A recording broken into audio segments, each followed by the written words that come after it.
నటన దేవునికి ఉగ్రతను లేపింది. నటన అనేది దేవునికి ఇష్టం లేదు. నటిస్తూ ఉన్నావు, నేను వాక్యం వింటూ ఉన్నానంటావు, కళ్ళు మూసుకొని వినవు, నటిస్తూ ఉన్నావు. నేను వాక్యం కళ్ళు మూసుకొని కూడా వింటూ ఉన్నానంటావు, ఉతదే నటిస్తూ ఉన్నావు. జాగ్రత్త. వాక్యాన్ని విన్నట్టు వింటూ ఉన్నావు, నటిస్తూ ఉన్నావు. శ్రద్ధగా వింటున్నా, మనసు ఎక్కడో పెడుతూ ఉన్నావు, ఆలోచనలు ఎక్కడో పోయాయి.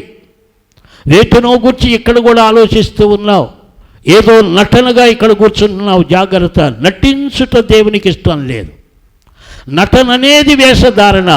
అందుకే పరిసయ్యులను శాస్త్రులను గురించి దేవుడేమన్నాడు? వేషధారులైన పరిసయ్యులారా, శాస్త్రులారా. నటన. జాగ్రత్త. నీవు నటన చేస్తూ ఉన్నావు, ఇంకొకరిని పాడు చేస్తూ ఉన్నావు. నీవు గుడికి రావటం లేదు, ఇంకొకరిని జడగొడుతూ ఉన్నావు. నువ్వు రావటానికి ఇష్టపడవో, ఇంకొకరిని రానివ్వవు. అంత నటన. జాగ్రత్త. జాగ్రత్త పడదాం.